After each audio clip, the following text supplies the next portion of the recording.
Nous sommes de retour sur le plateau de Comment ça va bien avec le grand test déco d'Isabelle.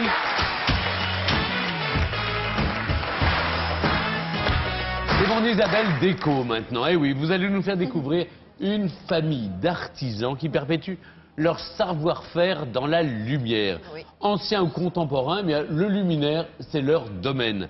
C'est un peu la haute couture des luminaires que vous allez nous présenter maintenant, Isabelle. Eh bien oui, rester dans l'air du temps, c'est exactement ce qu'a su faire la maison créée par Henri Delille en 1895. Oui. Donc c'est 5 générations de ferronniers, de bronziers d'art, dont à peu près toutes les créations sont aujourd'hui dans des endroits aussi prestigieux que le Grand Trianon, l'Opéra Louis XV du château de Versailles ou l'Hôtel des Invalides, ainsi bien sûr que de célèbres palaces parisiens. Et chez Stéphane Bern aussi. Oui. Alors voilà, et donc... Ça va sans dire, évidemment. C'est un peu petit, ça, par rapport à chez moi. Mais bon... C'est l'entrée. Et là, je trouve que c'est un peu sobre. Là, c'est la cave chez vous, ça. Bon, ça va, ça vous fait rire? Eh ben, bon, bah voilà. On est sûr que vous aimez ce style-là. Ça, c'est son carrosse. Moi, je suis J'en peux plus de vos blagues. Mais je vous en ai raconté un ou deux.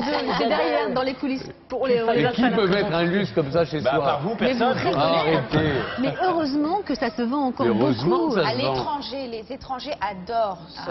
On va en parler juste après. C'est tout le savoir-faire français. Alors, comme c'est le grand test, je suis allée enquêter. Bah oui. Et je vais vous faire découvrir aujourd'hui le savoir-faire de ce dernier grand couturier du luminaire. Allez, plein feu sur la famille de Lille. Bonjour. Bonjour Isabelle. Le showroom de cette auguste maison de ferronnerie d'art est l'un des endroits les plus étincelants de Paris, avec ses luminaires en bronze ou en fer forgé éblouissants de dorures et de verreries. Les premiers modèles ont été dessinés au 19e siècle par Henri Delille.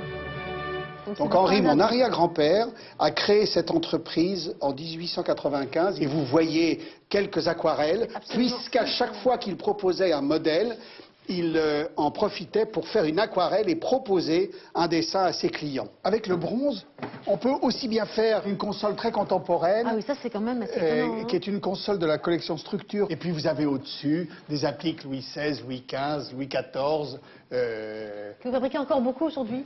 Énormément. Ah bah voilà. Énormément. Vous pensez que c'était disparu? Le monde entier vient chercher Versailles.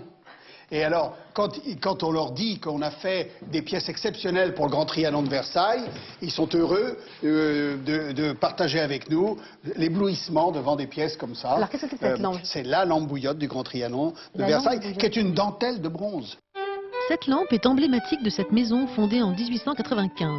Elle tient son nom d'un jeu de cartes du XVIIIe siècle appelé bouillotte. Posée sur une table, la lumière éclairait ainsi les joueurs.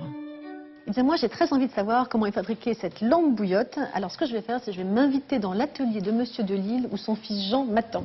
L'atelier est situé en banlieue parisienne. Les artisans compagnons s'y transmettent leurs pratiques, quasi inchangées depuis 5 générations. Jean, le petit dernier, a rejoint son père il y a 3 ans. Donc voilà... La lampe bouillotte, on la retrouve. On la retrouve. Ta sœur, en tout cas. Voilà. Alors justement, ben voilà, là on est dans l'atelier... L'atelier de monture. À partir du dessin, on fabrique les chefs modèles. Qu'est-ce que c'est un chef modèle? Le chef modèle, en fait, c'est la pièce qui sera parfaitement exécutée pour qu'on puisse la donner au fondeur. Donc par exemple, ce chef modèle va pour la base ici. Vous reconnaissez l'élément. Cette lampe, elle est belle par sa complexité aussi dans la monture, parce qu'il y a énormément d'éléments différents. Tous les éléments sont ensuite assemblés par soudure ou de façon mécanique avec des vis. Puis la lampe est dorée par électrolyse, c'est-à-dire trempée dans une préparation chimique. Alors je crois que la spécialité de la maison, c'est quand même le lustre. Oui.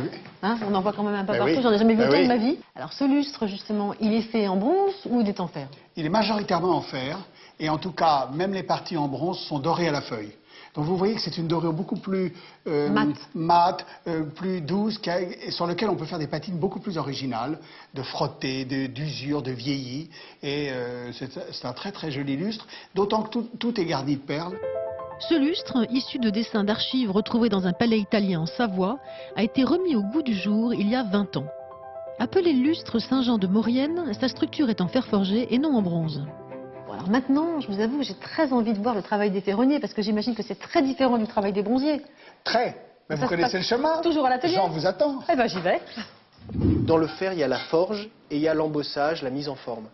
Donc là, par exemple, la forge est éteinte, mais vous voyez, par exemple, à partir d'une barre classique, on met en forme et on crée une volute. C'est le fer forgé. C'est le fer forgé. Et en fait, le lustre que vous avez vu Saint-Jean-de-Maurienne, il est constitué, toutes les branches, la structure, etc. Sont faites avec ça. Sont mis en forme de cette manière. Les volumes sont créés à partir d'une tôle découpée que l'on met en forme par bossage. C'est ce qui crée le décor du lustre.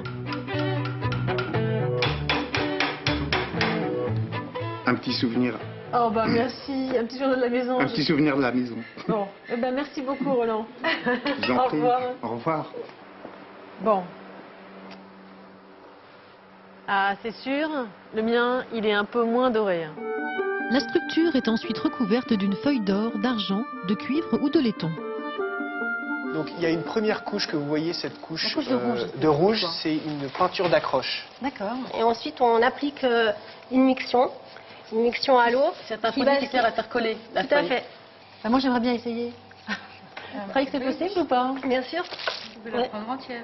Et je la colle d'un coup. Ah, mais ça colle super bien. Il n'y a pas de recto, pas de verso. Non, pas du tout. Et là, ensuite, on peut la lisser, donc Avec un pinceau. avec un pinceau, de manière à bien appliquer. Tout colle bien. Oui. Bon, bah écoutez, je vous remercie beaucoup pour ce je bon vous en moment prie. où j'ai appris plein de choses. Voilà, Et en même temps, je pars rassurée parce que la relève est assurée avec votre fils Jean. Et la relève des styles avec ce lustre Il est en bronze? intégralement en bronze, en blanc, pas à la chaux, en blanc, avec Super un effet de diode. Voilà, le nouveau style est là. Du 21e siècle. Voilà. Eh ben, à très bientôt. À bientôt Isabelle. Au revoir. Eh bien, c'est magnifique. Et on sent en fait que, en même temps, évidemment, ils conjuguent le passé au présent. Oui. C'est-à-dire qu'ils réinterprètent, mais ils maintiennent la tradition de Versailles et de Trianon. Et en même temps, ils s'appuient maintenant sur des grands créateurs de Ils ont mode. trouvé la bonne recette. Et d'ailleurs, cette maison-là ne sont pas les seuls, mais dans le domaine de la cristallerie ou de la, de la Tous, faïence, Saint-Louis, etc. Baccarat, tous, Voilà, ils font ont la tous même chose, compris oui. qu'il fallait faire appel à des grands designers, comme par exemple Philippe Starck ou Hervé van der Straten, André Putman ou encore Jean-Michel Wilmotte. Tous ont compris qu'une manière de s'ancrer dans le XXIe siècle et de montrer à quel point cette tradition était actuelle, eh bien c'est de montrer ce qu'on peut faire de ces gestes-là, mais dans une déclinaison beaucoup plus contemporaine. Alors, ça c'est une clientèle, j'allais dire, traditionnelle française, qui a envie peut-être que des designers réinterprètent un savoir-faire ancestral. Mais j'ai le sentiment, je ne sais pas si je me trompe, que les riches clients étrangers, eux, ce qu'ils veulent, et c'est ce que semblait dire le chef d'entreprise, c'est qu'ils veulent reproduire chez eux un peu cette idée qu'ils ont de Versailles, de Trianon. Versailles à la maison. Ah oui, c'est de faire... Alors c'est vrai, parce qu'aujourd'hui, si vous me demandez qui sont les principaux clients de cette célèbre maison, je vous répondrai qu'à 95%, ce sont des grands décorateurs Oui. qui travaillent pour des clients à 60% étrangers et aussi pour des grandes institutions. Mais on est quand même très content que 90% de la production de ces maisons-là aille à l'étranger, parce que ça veut dire que quelque part, elles existent encore aujourd'hui, sinon elles auraient déjà mis la clé sous la porte depuis longtemps. Absolument. Franchement, si, Ah non, non, mais si c'est vrai. le savoir-faire... Aujourd'hui, il y a le comité Colbert, qui est cette association qui a rassemblé 75 justement des plus grands artisans de France et qui justement, dont le travail est de promouvoir ce savoir-faire français à l'étranger. Et visiblement, ça marche. Non, mais c'est à la fois très rassurant de voir qu'ils continuent à perpétuer ce savoir-faire, à le vendre à l'étranger. En même temps, c'est vrai qu'on devrait... on se sent un peu floué parce Ben, on que... est fauchés. Ouais, nous on n'a plus d'argent, donc on peut plus...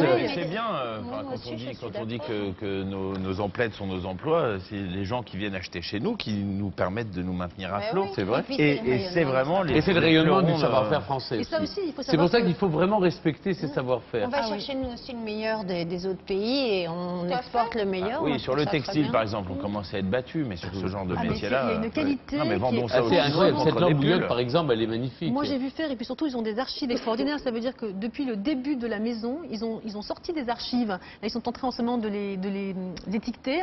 Ils ont absolument toutes les pièces, tous les modèles depuis 1895. Donc, vous pouvez commander, et pratiquement tout est fait sur mesure. Ça veut dire que si vous avez vu cette lampe bouillotte au Trianon, par exemple, puisque Eh c'est ben, là ils vous la qu'elle est, refont. mais vous la voulez Vous la prenez en légèrement photo sur votre différente. téléphone portable et ils vous la refont à l'identique. Non, mais, non, mais celle-là, ils la Oui, on a le vendent. droit. Bon, avec votre téléphone, vous avez le droit. Mais surtout, vous pouvez No surtout flash, ils disent simplement. adapter quelque chose que vous avez vu en disant, moi je la voudrais un peu plus petite parce que chez moi, ou un peu moins haute, ils peuvent tout vous En faire. plastique. Non, mais non, c'est des ferronniers d'art. Ah, bah oui, forcément. Ça va beaucoup Ferronnier moins bien de marcher. bronze. moins bien. Bon, c'est sublime, Isabelle. Vous nous avez encore fait rêver. Ah oui. Vous nous avez entraîné dans un univers. Et surtout, contente que ça vous ait ça permet de plu, parce défendre que nos on emplois. est très fiers parce que quand même. là, je suis très fier. On est tous très fiers, Très fiers. d'avoir ça en France. Merci Isabelle.